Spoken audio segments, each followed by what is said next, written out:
throughout the course of my 40s, I'm 52 now, my health deteriorated just terribly. I had neurological and psychiatric illnesses. Some of them your listeners would know, like depression, had dogged me for many, many years. And I had some bizarre, rare neurological diseases. The weirdest one was called idiopathic hypersomnia. Hypersomnia just means you're exhausted all the time, and when you do sleep, you do not wake up restored. This is the Healthy Lifestyle Solutions podcast, and I'm your host, Maya Acosta. If you're willing to go with me, together we can discover how simple lifestyle choices can help improve our quality of life. Let's get started. Friends, today we will speak about fasting. We are going to dive into the world of fasting and answer all those questions that you may have. And my guest is Steve Hendricks. He wrote The Oldest Cure in the World. And this is really the history and the science of fasting, as well as his own experiences with the practice. The book grew out of the cover that he wrote for Harper's a decade ago, a long gestation that he hopes has yielded a more complete and livelier chronic of fasting than has been told before. As a matter of fact, I was so fascinated by his book that I decided that this year I definitely want to do a prolonged fast. I hope that you enjoy this episode. And as always, my friends, the full bio and the links to all of my guests can be found on the website, healthylifestylesolutions.org. So welcome, Steve. Great to be with you, Maya. Thanks for having me. Well, it's my pleasure. I'll tell you, I did receive a PDF version of your book. And when I saw the length of it, I said, there's just no way I'm going to be able to read this book, but I want to get through it. So I got the audiobook version, 17 hours plus or so. Am I right? It's a big book. I think you're right. It's like 17 and a half hours or something like that in audio. Yeah. It's not a tiny book. I want to say that I got through about 16 hours of it. It's very entertaining. First question, though, how long does it take to write a long book like yours? Well, it should take longer, but publishers don't want to give you very long these days. So my publisher asked for the book in 9 months. I kind of put them off. It took me about 2.5 years to write the book. And by the time you do all the editing and so on, it's a 3-year book. Wow. It's, admittedly, it is a big book. It's not, a 700-page book, but it's a 400-page book.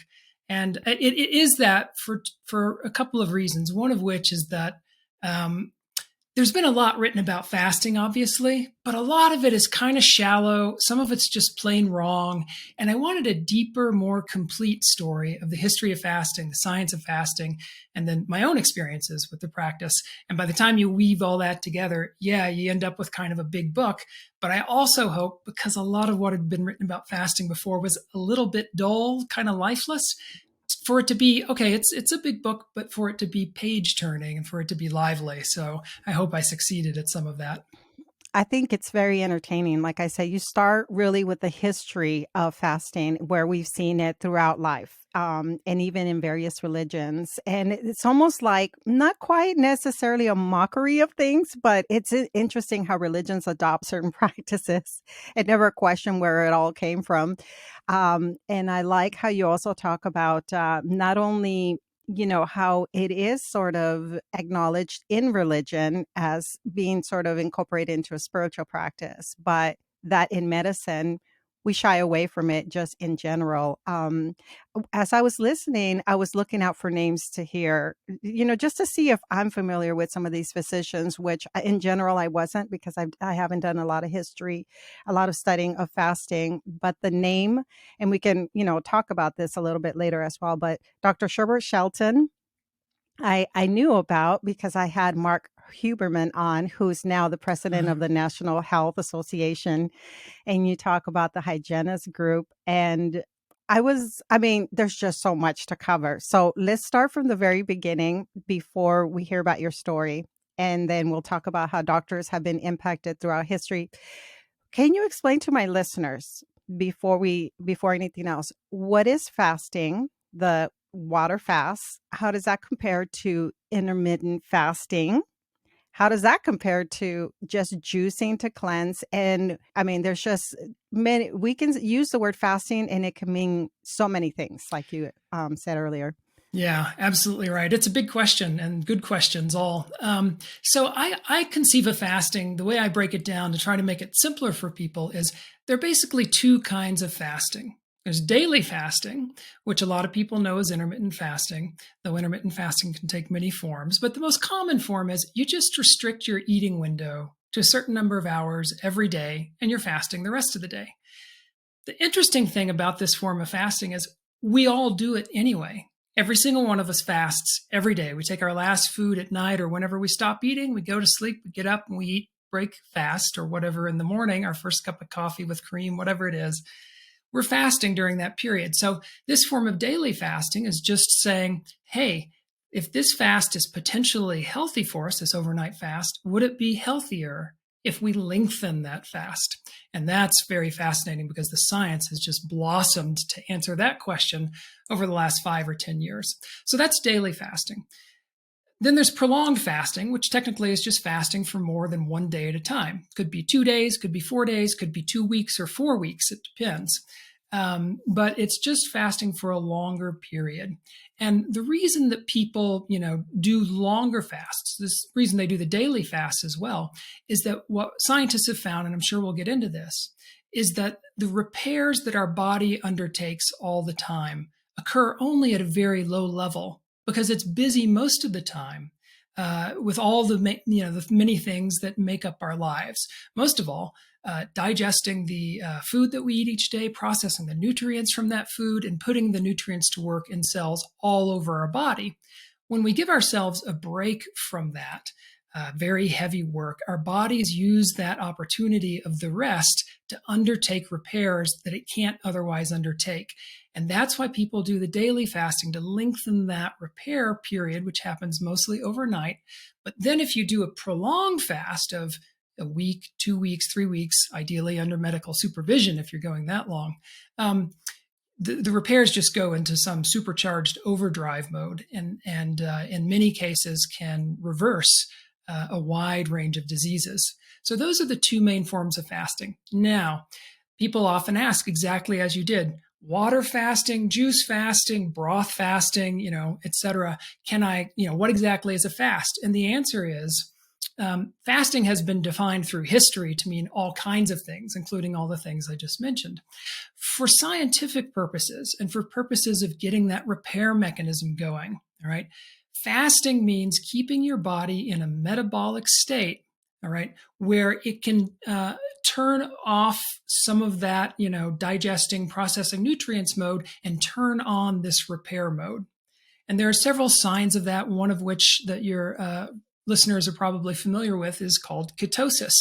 And that's when the body uses up all the glucose, the stored sugar from the meals, it runs out of that, and then it's got to turn to something else for fuel, and that's its own fat. When we break down our own fat, one of the breakdown products of that are these ketone bodies. And when you're running off your ketone bodies, you are in this state called ketosis. So you will definitely be in ketosis if you do a prolonged fast and you're drinking only water.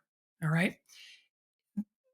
Many fasting clinics, particularly in Europe, have found that they can give their patients up to about 250 calories a day of mostly vegetable broths, maybe a little bit of fruit juice, maybe a little honey in their tea or something like that. 250 calories a day, you can still be in this fasted metabolism. But the advantage of doing what's called a modified fast, which is what that 250 calorie a day fast is that you have a little more energy. You can go on hikes at some of these fasting clinics. You can do yoga. You have fewer side effects. Quite often a water fast can be difficult for people, and they will have headaches, maybe a little bit of nausea, lower back pain. You might still have those on a modified fast, but they tend to be not as strong. They tend to be much lighter. So doing one of these modified fasts is an option that a lot of people like to do. If you're doing a juice fast, most people, when they say that, they're not really fasting because they're taking an awful lot of calories in those juices. I mean, some of those juices are just sugar water, right? With a few nutrients in, but all the fiber, all the other stuff, stripped out of the plants that's being juiced. So you might be doing 500, 800, 1,000 calories a day. Fasting doctors tend to refer to these as juice cleanses to get across the point that it's not actually fasting. It may be healthy, it may be a good thing to do for a lot of reasons, but it's not fasting, and it won't initiate some of those repairs that fasting initiates. So that's kind of an overview. There's so many layers to it, but perhaps that's a good place to start. I want to start from the beginning of your story as well. Tell us why you even were drawn to fasting in the first place. Yeah, for a couple of reasons. One was I had long been interested in what I could do to live a longer life. And I had been drawn at first to caloric restriction, which is just simply eating fewer calories than you would usually need each day. You get all the nutrients that you need, but fewer calories. And in virtually every lab animal that this has ever been tested in, it extends their life, and usually a rather incredible amount. They tend to be healthier, have fewer diseases. And this appears to hold true, at least to some degree, in humans. We don't have, 100-year studies to see whether humans live longer or not, but we know that they often suffer less disease. The problem with caloric restriction is that it is murder to do because you're just hungry all the freaking time. And people who do it say you get used to it, but I never did when I experimented with it. But then as I was looking into caloric restriction, I came across fasting, which is the ultimate caloric restriction, right? 0 calories. And what I discovered, as people do when they fast, is it is vastly easier to eat nothing than to eat, 3/4 of your normal allotment each day. And that's because these ketones that I talked about, when you burn them, they suppress our hunger hormones. So it is quite easy once you get used to fasting to do it for a while. So that's how I came to it initially. I really actually kind of got deeper into it, though, because like a lot of people, when I hit, my adulthood in my 20s, I started putting on 1 pound, 2 pounds each year. And by the time I hit my 30s, I was 30 pounds heavier than I wanted to be. So I did my first big fast, which was a fast of 20 days to lose weight. I just wanted to take off 30 pounds. And I ended up writing about that experience for Harper's Magazine. And that was 10 years ago. And this book sort of grew out of that story. I will say here, fasting can be a very useful adjunct to weight loss. I mean, it's just calories in, calories out. If you're burning calories going about your day and you're not eating, you will lose weight. End of story. Every single person does. However, one of the big findings of every fasting doctor and fasting clinic practically that has been around in the last 100, 200 years has been you can take off weight, you can reverse diseases, you can do all kinds of great things with a fast. However, if you go back to eating the same thing that you always ate, you're probably going to put the weight back on. And you're probably going to, if you were lucky enough to reverse a disease or something, or to lessen a disease that you had because you fasted, those symptoms are probably going to return if you go back to eating what may have given you the disease, what may have given you that extra weight in the first place. So I'm very happy that I fasted for weight loss, but it really wasn't until I switched to a minimally processed whole plant diet that I was, truly able to master my weight. And then the final sort of piece of the puzzle for me was doing this daily fasting, eating in a time-restricted eating window each day that seemed to eliminate a lot of my cravings and take me the final yards. But that's how I got into it in the first place, was through longevity and weight loss, like a lot of people. So I assume that then you've seen significant health improvements, not just the weight loss. Were you suffering with anything else? I think you mentioned headaches. Was there a little bit of arthritis? Yeah. So, I didn't have, at the time that I came to fasting, I didn't have, much that I thought was wrong with me. However, throughout the course of my 40s, I'm 52 now, my health deteriorated just terribly. I had neurological and psychiatric illnesses. Some of them your listeners would know, like depression had dogged me for many, many years. And I had some bizarre, rare neurological diseases. The weirdest one was called idiopathic hypersomnia. Hypersomnia just means you're exhausted all the time. And when you do sleep, you do not wake up restored. Idiopathic means the doctors and scientists don't know what causes it and they don't have a cure. that some people with this disease, I mean, it's just horrible. They can sleep 20 hours a day, wake up exhausted, stumble around the remaining 4 hours of the day, just bleary eyed the way the rest of us feel, in the 2 minutes before we go to sleep each night. Mine wasn't that horrible, but it was horrible. It had robbed me of my career. My writing had ground to a halt. I was not able to be present really as a father, as a husband, as a friend. I mean, it was just awful. I thought my life was over. And then what saved me was fasting. Not because I thought to fast for a cure. I just had a really overeating experience one holiday season, Thanksgiving and Christmas. And in January, I fasted to take 15 pounds off. And about 5, 6 days into that fast, my symptoms lifted for the first time in years. I went a whole week for the first time in maybe a decade without having this just crushing fatigue. I was totally stunned. I mean, I obviously knew fasting could heal things, but when you read the fasting literature, they're talking about somatic illnesses of the body, not psychiatric illnesses of the mind. You always hear about fasting to reverse high blood pressure or rheumatoid arthritis or psoriasis or diabetes, these sorts of things. So I hadn't expected that fasting could cure my neurological problems. But in fact, it did. And I explore that in the book. I look into the science behind it and the history and what we know. It's very fascinating. The one other thing that I will add is this. When that happened, when my just brain fog and fatigue and devastation and depression and everything lifted during my fast, I was faced with the question that fasting doctors have been faced with for centuries, which is simply this. It's if we take the food away, and the disease goes away too, was there maybe something in the food that was causing or at least contributing to these diseases? And it was a question I hadn't, ever addressed full on before in my writings or my practice of fasting, but I dug deeper into what do we know about this? Because I was terrified. I have to break my fast. I have to go back to eating or my disease is going to come back. And what I found, of course, is that fasting doctors for decade after decade have after experimenting, which diets do we feed people on and their diseases stay away, had come around to one version or another of a whole plant-based diet. Some of them were vegetarian, some were fully vegan. As I did the research, the science that most convinced me was a completely plant, 100% vegan, minimally processed diet. So, you can have your soybeans as tofu or your, almonds as almond milk, but you can't have, Twinkies and Coke and call yourself a vegan. So I switched to that diet after the fast, and that was nearly 4 years ago now. That is the longest I've ever been off all these medications and free of illness in my adult life. So yeah, I had quite the turnaround with fasting. Very unexpected, but very happy. That's incredible. Wow. How do we know when an individual needs to be supervised and when they can just do this at home? So, fasting doctors are themselves divided on who needs supervision for prolonged fast.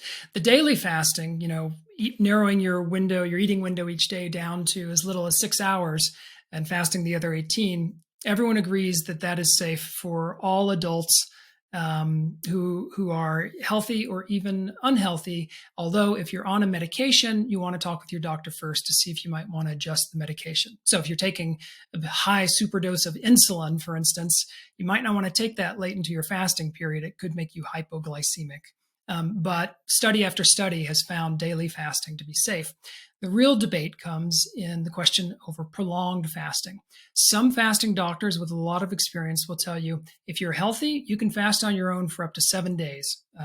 No problem. If you have no diagnosis, no suspected illness, and you're not on any medications or supplements, you can fast on water for a week. Don't worry about, running into trouble. However, other fasting doctors, also with a lot of experience, take a different view. And they say, look, yeah, we know that 90% of people can fast a week on their own if they're healthy, all right? And they'll be fine. But there are teeny tiny groups of people who have trouble with fasting because they have some genetic disorder. There are some people who can't actually burn their own fat for fuel. And there are other people who have trouble with some of the other breakdown byproducts of a fast. And these groups. I mean, they're vanishingly small, and most of them know who they are, but they are out there. They do exist. And these people, if they fast, could go into a coma. And if not given treatment soon enough, they could die. So because these people exist out there, some fasting doctors say no one should ever do a prolonged fast multiple days on their own without medical supervision. If you're not healthy, if you have a disorder, if you have a diagnosis, if you're taking medications of any kind, even if it's, just I'm just taking a little bit of high blood pressure medication, every fasting doctor I've ever interviewed says you should not do prolonged fast on your own. You should be doing it under the supervision of doctors. There aren't a lot of these people. There aren't a lot of doctors who know how to supervise a fast. It's a short list, unfortunately. Some of them, however, have started doing it remotely online. So you don't necessarily have to travel to a fasting clinic. And you can find a short list of these people at my website, which is stevehendricks.org, under the fasting FAQ tab.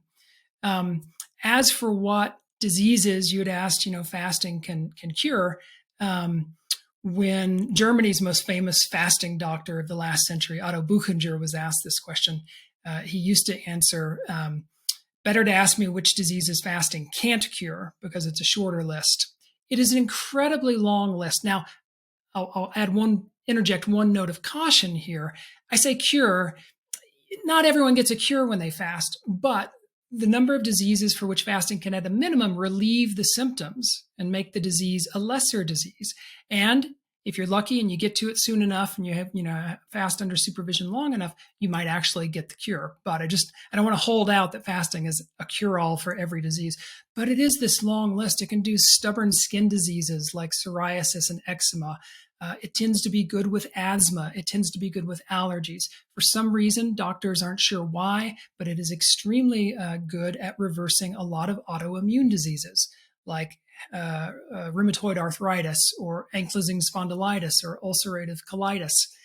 It's fantastic at reversing high blood pressure. In fact, the greatest drop that has ever been recorded in the peer-reviewed scientific literature from any therapy for high blood pressure is through a supervised fast of approximately 10 days. In one study, the drop was 37/13 points, which is miles beyond what the best blood pressure pills can achieve. In that study, the people, the hypertensives with the worst blood pressure, stage 3 hypertension, saw a drop in their systolic blood pressure, the top number in a blood pressure reading, of 60 points. 60. That is completely off the charts from just 10 days of fasting. You mentioned the True North Health Center, this America's largest fasting clinic. That study was at that clinic. It was 10 days of fasting at True North. They walked out of there without high blood pressure.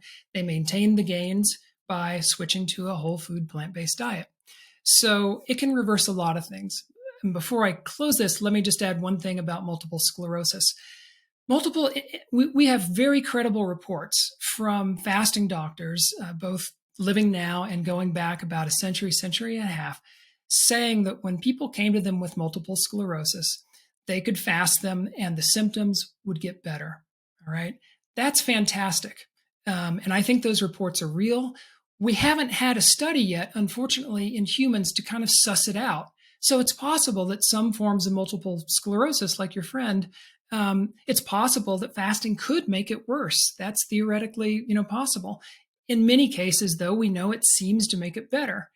We've seen there's a very interesting mouse study. It was actually done by Walter Longo, this scientist at the University of Southern California, who's excellent, who you mentioned. He did a study where he fasted mice with multiple sclerosis. And most of them ended up getting better but weren't cured. But in 20% of those mice, the MS completely reversed, 100%. To all appearances, the mice were free of multiple sclerosis.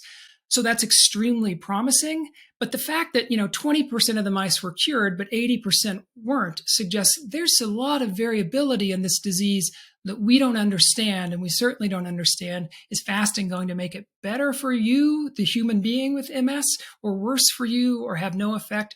And that's one reason to fast under supervision when you have an illness, because the doctor can, hopefully, if they know what they're doing, can figure out, oh, this is making you worse. We don't want to put you through this. We'll pull you off the fast.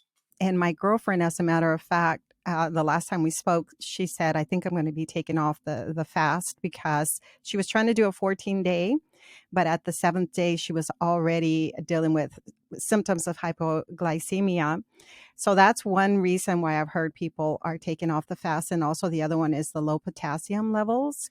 And so if we're trying to do it on our own and we don't know to look for these things, it's not that it's completely unsafe, would you say? It's just better to have someone who's watching out and making sure that you're okay. Yeah, emphatically so. At True North, so I have my criticisms of True North, which I discuss in the book. I'm not like an endorser of any health clinic, but I do think they do a very good job at monitoring people, as well Hmm. as many other things that they do. I think they do an excellent job. And there you're being seen by 3 doctors or nurses. Each and every day, you're having your urine and blood taken. Blood usually once a week, but maybe more if you're having some trouble. Urine maybe 2-3 times a week. And what they're looking for is, are your organs handling this fast very well, or are they struggling a bit?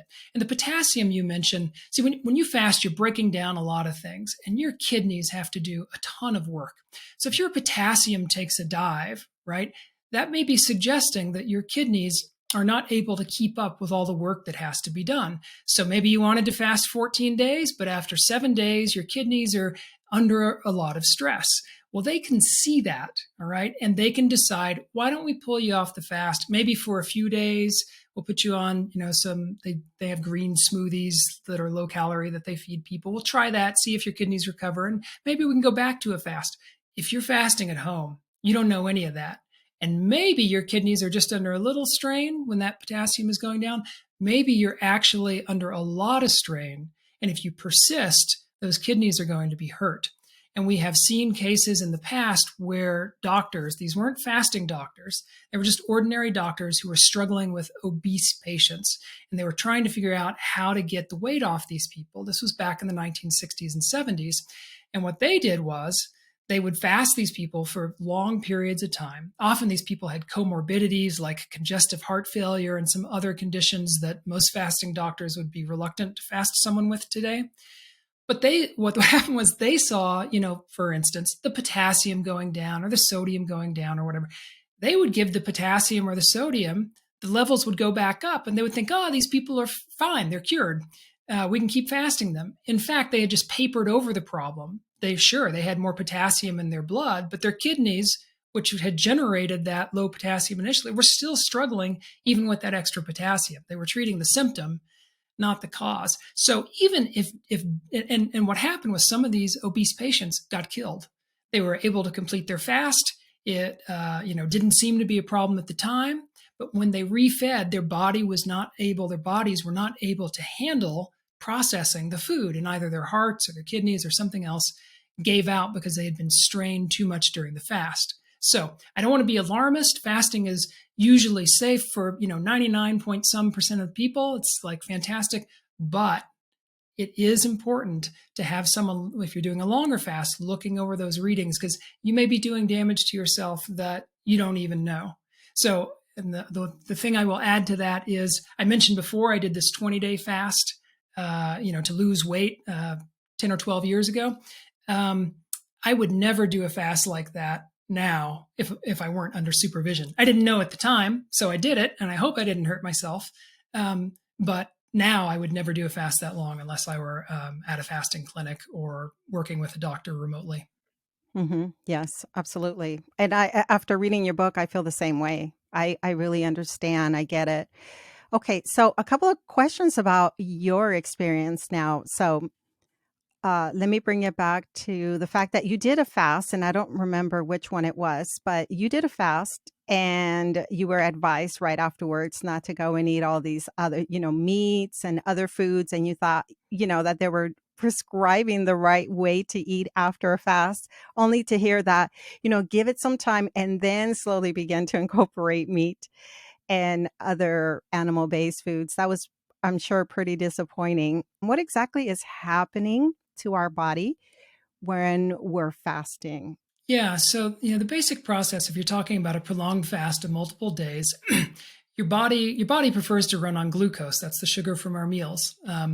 It will run out of that depending upon how much activity you have and so on. In 12 to 24 hours, your body will run out, and then it wants to switch to fat. The thing is, it doesn't really want to switch to fat, so it starts burning a little bit of fat. But what it really wants to do is keep getting glucose. So for it varies, but for most people, from about day 2 to day 4 of a fast, your body gets that glucose by taking its protein and breaking down its protein and turning the protein into glucose and using that. It's called gluconeogenesis, and it just means making new glucose. It's a very labor-intensive process for the body, which is why a lot of people feel like crap on days 2 or day 3 or day 4 of a fast. There are other reasons, but that's probably the big one. Now, people hear, oh my God, I'm burning proteins. They imagine their muscles shriveling and so on. It doesn't appear to be the case. We don't have great science to say with 100% certainty, but I'll tell you what doctors and scientists think is going on. And that's that during this period, see, your body doesn't break down just everything evenly. It doesn't, if you fast and you lose 10% of your weight, your body doesn't break down 10% of your brain. It doesn't break down 10% of your heart or 10% of your liver or so on. It appears very strongly, that it's using junk that it knows it can get rid of. All right. So the proteins that it's breaking down during this time appear likely to be old and worn out and damaged proteins. And remember, we have proteins in every cell in our body, right? Our hormones are made out of protein. Cell membranes are made out of protein. It's not just muscle. And it all wears out, and some of it needs to be replaced and recycled. So you burn this protein, and eventually when you refeed, you rebuild it all with new, healthy, we think, proteins. So it may actually be a very good thing that you're going through this protein breakdown. But then eventually you get through that and you run, almost exclusively on your fat stores. And this is where the deeper repairs really start to happen, is during this period. And what's going on inside you while this is happening? It's so many processes. But for instance, when your body has been relieved of the work of digesting and processing nutrients, as I said, it may start to repair damaged or miscopied DNA. Well, DNA is the instruction booklet for absolutely everything our body does. You absolutely do not want typos in your DNA. So these repairs are crucial to longer life. It may also repair damaged organelles inside our cells. It will increase the process, your body will, of autophagy. Autophagy just comes from the Greek roots that mean eating the self, and it's the cell's recycling process. It takes these old and worn out parts that are too far gone to be repaired, and rather than just trashing them and getting rid of them, there's this beautiful recycling process where your body breaks them down and then sends them off to become new, healthy, parts elsewhere. So all of these processes increase, and when they do that, that helps prevent diseases that we don't yet have, and in some cases can reverse diseases that we do have. Now, during the fast, you go through this whole breakdown process, and this gets to the other part of your question. What do you do when you refeed? Well, when you're refeeding, you're rebuilding all this stuff you broke down, because it's not just a matter of, I got rid of my fat, and when I refeed, I don't want to, put the fat back on, and that's all that we're doing is putting fat back on. No. When you do this fast, you have almost every cell in your body is going through some changes, and the refeeding will help rebuild what is occurring in those cells. During a fast, you will start to tell your stem cells to get ready. And when you refeed, they will be activated. Stem cells, of course, become the other, they can become all sorts of different types of cells throughout the body. But the point is, they're young, they're new, they're healthy, and you want to give them good parts, good tools, good fuel to grow on. So that's why it's very important to refeed very healthily. And you're right, Maya, at this one clinic I went to in Germany, and otherwise, I think they're a fantastic clinic. They do so many wonderful things. But one of the things they said was, hey, in this rebuilding stage, it's 2 crucial weeks here. You want to eat better than you've ever eaten in your life. Eat plants, eat organic, do not eat fried and fatty foods, processed foods, meat, dairy, so on. Stay away from that. Hey, but after that 2 weeks, you can go back to that, as you want. Well, sure, you can go back to it, but if this is the healthiest diet for us during that refeeding period, doesn't it make sense that it would also be the healthiest diet for us during the rest of our lives? And I think the evidence bears that out. There's no data that I've seen to support eating meat or dairy or heavily processed foods. So yeah, one of the wonderful things about a fast is that you get this jump start into better health, and then you come out of it eating really healthily. That can be a real springboard people often find for going into the rest of their life and maintaining a very healthy diet. Well, I'm curious about you, and I think you said it was about 10 years ago. What does life look like for you today? So you have a small window when you feed, and then when do you do your prolongs? Do you do them once a month, a couple of times a year? Yeah, so I'll answer the second question because it's the shorter one. Fasting doctors, most of them, they acknowledge, look, we don't have science, we don't have studies to say for sure how often you should do a prolonged fast. All right. But we do have 150 years of clinical experience with fasting. And what they say is you should probably fast once a year for about a week and see how you feel. If you are free of any weird symptoms, you're probably pretty healthy. Quite often when you fast, you develop some uncomfortable, let's say, symptoms, some headaches, nausea, or something like that. Sometimes it's because you've got some health problem that your fast is kind of trying to rid you of. At least this is the theory that they believe.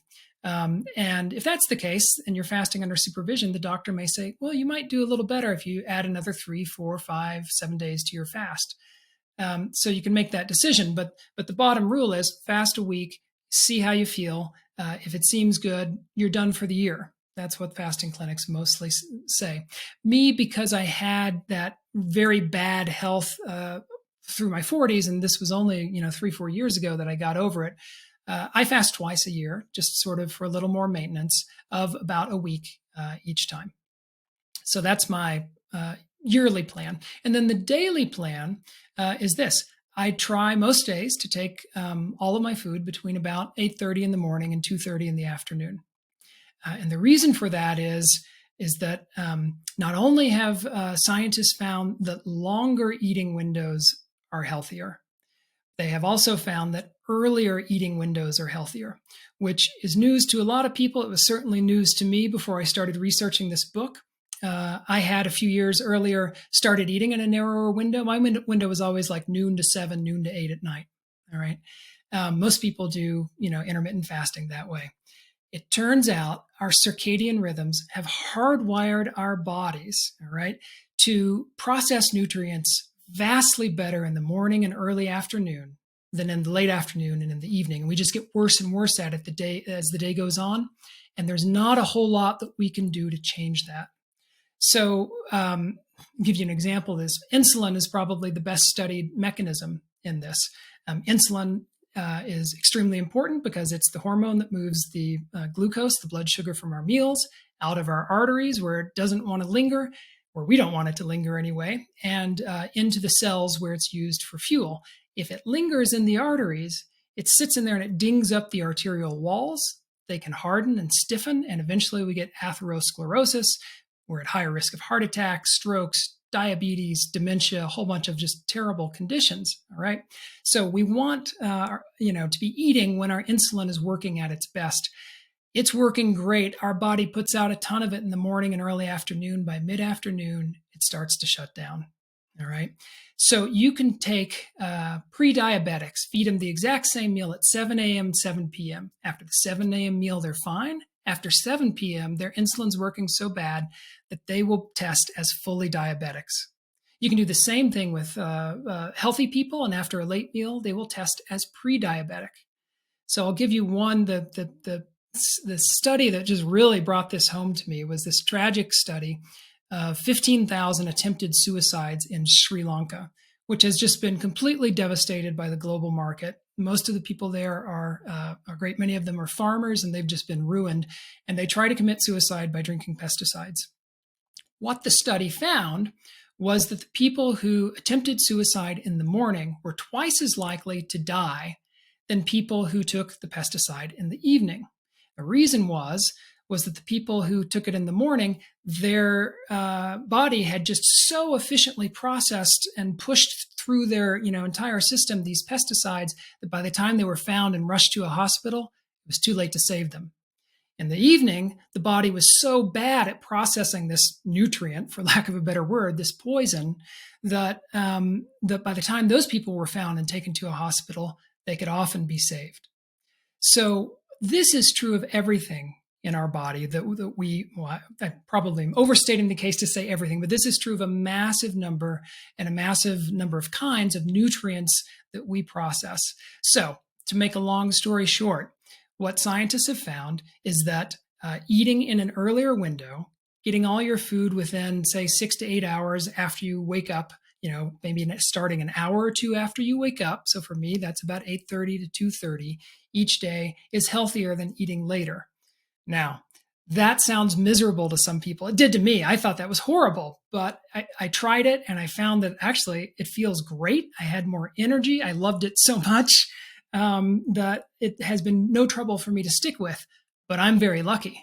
I work at home. My wife is a professor. She has a very flexible schedule. Our son is gone and off to college, so we don't have to feed a kid at night. It works for me because I'm very, very, very fortunate. For people who aren't so lucky or who just don't want to do it, there seems to be a compromise. And that compromise goes along with the old adage to eat breakfast like a king, lunch like a prince, and dinner like a pauper. And that is stack your calories earlier in the day. And the scientists believe that you will get, even if you're eating in a 12-hour window that runs from 7 a.m. to 7 p.m., you'll get many of the benefits of a shorter, earlier window because you'll be taking the bulk of your calories at a time when your body is best able to process them. So just have your dinner, but just keep it light and, on the early side if you can. Wonderful. There's so many other questions I want to ask you, but I was wondering if you can give my audience a little history that you touched on this a lot on your book, and you're very passionate about the fact that many physicians either do not embrace this as a healing kind of modality, the idea of fasting, or those that have throughout history have been sort of punished in many ways for it. So your book, The Oldest Cure in the World, addresses that. Can you tell us just a little bit about what physicians have had to endure, the challenges when it comes to fasting? Yeah. So, particularly in the 19th century and 20th century of America, up until probably the 1990s or thereabouts, fasting doctors were persecuted. Most of these were not MDs, not medical doctors, because fasting was not welcome in conventional medicine. They were chiropractors or osteopaths or naturopaths. And in the United States, particularly in the 20th century, they were just hounded out of existence. Doctors would team up with prosecutors to prosecute these chiropractors for fasting people. And it was extremely successful, and it drove one practitioner after another out of business. It's a real shame because that's not true everywhere. If you go to Germany, for instance, most of the fasting doctors there across the 20th century were in fact MDs. They were medical doctors. They were people who had somehow seen the power of fasting, quite often because they had an illness themselves and had gotten cured by going to a fasting clinic, and decided that this was a very valid medical therapy that needed to be explored and needed to get out to people. And that's partly why fasting clinics are so much larger and more widespread in Germany. The largest fasting clinic there has, I believe they've had 400,000 patients over the course of their history, 250,000 of them fasting, the rest of them on a low-calorie diet. So, you want to sort of have to ask as you're, looking at the research or reading my book, why in the world was this was fasting so persecuted in America, but not in Germany, for instance? And one of the reasons just happenstance. If it had happened that a half dozen medical doctors in America had gotten well through fasting and started big practices, we'd probably have a different history. But a piece of it is our medical establishment is extraordinarily threatened by fasting. And this goes way back beyond, previous to the 20th century. There was a a theory of medicine in particularly the early 19th century called heroic medicine. And the name says it all. The hero of that story wasn't really the medicine. It wasn't the patient getting better. It wasn't whatever, pill or procedure was being used. It was the doctor. The doctor was going to come in and save the day and save the patient. This was at a time when medicine was a disaster. I mean, medicine killed more people than it saved in the early 19th century. It really wasn't until antiseptic practices were developed at mid-century and procedures started getting better till when you went to see a doctor, you at least had a 50-50 chance in the second half of the 19th century that he was going to help you more than he was going to hurt you.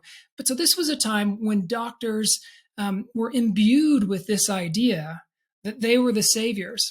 And you can certainly understand if someone comes in and says, okay, I know you've had however many years it was back then of education in all this fancy theory and in how to practice, and you developed all these skills, and someone walks in and says, you know what, actually, if we just don't give them, that poison, which you're calling medicine, and it really mostly was either poison or just benign, irrelevant, did nothing back in those days. If we just don't give them that and just let the body heal itself, not feed it, more patients will get better, which was in fact the case. It was a very hard thing for doctors to hear. And it has continued to be a very hard thing for doctors to hear, even though medicine is much more enlightened today than it was back then. Now, let me close on this by saying, I am a big fan of Western medicine for a whole bunch of different things. I have had, God, I don't know, 8 or 9 orthopedic surgeries. Fasting is not going to fix a torn ligament, right? Acute crises in particular, Western medicine does a great job of dealing with, right? However, it does a terrible job, and I'm by no means the first person to say this, with prevention, right? So we have with fasting a very useful preventive, and in some cases also something that can reverse diseases. And it's just going to take time and repetition and more patients coming to doctors saying, well, what about fasting instead of doing treatment X, Y, or Z? Eventually, one would hope that would mean that doctors would get the message and start to accept it. Little by little, we have been seeing that. Alan Goldhammer, the chiropractor who runs the True North Health Center in Northern California that we've talked about, likes to say, a few years ago, we were criminal quacks. But now I've got the researchers from the Mayo Clinic, coming to do research with me. I've been hiring MDs on my staff who want to come and fast patients because they've worked all their careers. They've never seen a diabetic get well. They just give them insulin. We fast them and their diabetes reverses, and they think that's the coolest thing in the world. So some doctors are coming around, but boy, it's a long, long road. I agree. And that's why I always tell my listeners that we can't wait till our health professionals are on board. We have to take control of our health. And this is a wonderful book that you've written. I encourage everyone to go out and get a copy. I'll put the link in the show notes. Your book is full of, it's a lot of storytelling and very in a entertaining way that keeps you, well, I was listening to the book, so it keeps you very intrigued and entertained. And you're wondering what's next. Is this the answer? And it's almost, I guess your background as a reporter kind of has you write things in some ways very unbiased, because I'm thinking that you're finally, this is the answer that you're suggesting. And you're saying, well, wait, and you present almost like both sides of the story of whatever it is that you're addressing. And there's so much content in it that I have to go back and revisit, especially when you're talking about Dr. Walter Longo's work, because I thought that maybe he had the most recent science and that he had a true solution. And you're saying, well, not necessarily. So you invite us to kind of be, to really think about things, think about the history of fasting, how it's always been there for various reasons, and then different programs that currently exist. We see the benefits of fasting. And then you even talk about, like, I think the one question that I would have for my listeners is, when do we know that we're ready? Well, it certainly helps to know the benefits of fasting, right? Because heck, we all like to eat, right? My goodness, I just said don't eat late at night. I was the worst late night eater in the world. I mean, I love the 10 p.m. bedtime snack, right? So, what changed me was simply knowing the facts, right? Knowing the science. I'm like, holy cow, I have probably been hurting my body all this time. Kind of like to live long enough to see grandchildren and, be able to hike when I'm 85 and so on. So, that would be one step I would say is educate yourself and see if it convinces you. Um, that's a big reason of why I wrote the book. The other thing that I would say is start small. It's like exercise. You may be impressed with the health benefits of running a marathon, but that doesn't mean you should go out and try running 20 miles tomorrow, right? Go out and walk around the block and see how it feels. If that feels good, 2 or 3 days later, try a little jog around the block. And if that feels good for a few weeks, add another block, right? Same thing with fasting. These eating windows, some people like to just go whole hog, you know. So let's say we know most people are eating, according to studies, in a 14 or 15-hour window each day. So if I say go to a 6-hour window or an 8-hour window or something like that, that's going to be a huge change for people. Now, some people love doing that. I want to do it all and go overboard. You have to know your own personality. And if that's you, try it, see what happens. But for most people, the advice that scientists tell me is, look, if you're eating in a 14-hour window, first of all, figure out what your eating window is. And it's anything caloric, anything that's above 5 calories. That's 1.5 grapes. That cream in your coffee, that counts.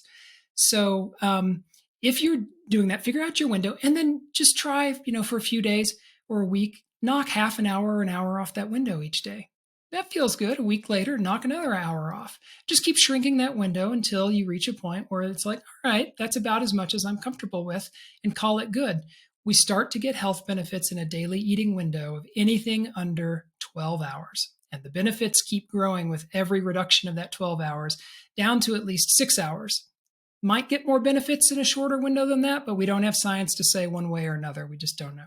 So, just find a place that's happy for you. If it turns out that it's only a 10-hour window and you don't get down to a 6-hour window, don't beat yourself up, right? That's great. You're starting to get benefits at 12 hours. So 10 hours, fantastic. It was a far sight better than the 14 hours that you might have been eating in. So I would just say, be really gentle with yourself. This is one of those changes where you can make little gradual steps. And many people start to notice an impact after a couple of weeks, particularly when you get down to 10 or 8 hours or so. People are like, wow, I just seem to have more energy. If you're one of those fortunate people, then that will be its own motivation and will keep you going. A while back, there were these trending videos on YouTube of people showing how they do the intermittent fasting. And what they do is they restrict, as you're saying, and then when they refeed, it's like gorging. It's just like, let me eat. I'm going to make up for what I didn't eat all day. Because what I've seen them do is they'll refeed in the evening, which is contrary to what you're saying. The science is recommending that most of our calories be early in the morning. But these trendy videos show the people refeeding in the evening, and just all the calories that are restricted during the day, they are now kind of just gorging, just eating all this food. And I'm thinking there's got to be something wrong with that. But there's so much misinformation when it comes to intermittent fasting. Yeah, absolutely. I've not seen those videos, but I've heard of people doing that. And yeah, from what we know, and I don't have a study that I can point you to that would show anything about this. But from what we know, that's going to be extremely unhealthy. And certainly unhealthy just simply because you're taking most of your calories between, a lot of those people are doing it between 5 p.m. and 9 p.m. When your digestive and processing, your nutrient processing mechanisms are all shutting down. So it'll be Mhm. unhealthy for that reason. In general, probably not healthy to gorge. I can't say with absolute certainty, but we do know that that's unhealthy after a prolonged fast. If you were, gorging yourself, and people do it and survive, but if you were gorging yourself that way after a 2-week fast or something, you could enter this thing called refeeding syndrome, which is when your body basically just freaks out from being, going from no food to going to a super abundance of food just, in 12 seconds flat. So, you're not going to kill yourself if you fast 16 hours and then you have a big pig out. But my suspicion would be that you would be undoing many of the benefits that you would get from that longer fasting period when you eat that way after you break your fast. Why do we say refeeding, especially when we talk about fasting? That's interesting. I have no idea. If I had to take a wild guess, I would say because of research on animals. So when they, fast, mice, for instance, and then they feed them afterwards, they use the word feed. And it's possible that in the scientific literature that's used so often that it's just gotten, when we talk about fasting in humans, it's gotten transferred over. So Right. it's a wild guess, maybe. Is there anything else you'd like my listeners to know? Anything we didn't cover? There's so much. We really just need to go and buy your book and read it again. At least for me, I need to read it again. Well, I won't argue if people do that, but for people who want to know more, who have more questions, I tried to answer the most frequently asked questions I get on my website. It's again, stevehendricks.org, and there's a tab there, Fasting FAQ, and in that frequently asked questions, I've got probably 10,000 words of answers to the most frequent questions. There's also at the very end, there's a little thing there. It says, still have more questions? Click on this link to go to and ask me anything that I did on Reddit a few weeks ago, which has even more questions and answers from people. Some of them kind of comical, but most of them really helpful. Well, wonderful. I'm going to definitely document this when I do it myself, because I do have to prepare, especially when I'm not working too much, so that I can do this. And hopefully one day I'll get to one of those clinics where I can be supervised as well. But your book definitely motivated me to go ahead and do this. So I want to thank you for your work and for spending time with us today talking to my listeners. Thank you, Steve. Thanks, Maya, and thank you for your work. I appreciate being here. You've been listening to the Healthy Lifestyle Solutions podcast with your host, Maya Acosta. If you've enjoyed this podcast, do us a favor and share with one friend who can benefit from this episode. Feel free to leave an honest review as well at ratethispodcast.com/HLS. This helps us to spread our message. And as always, thank you for being a listener.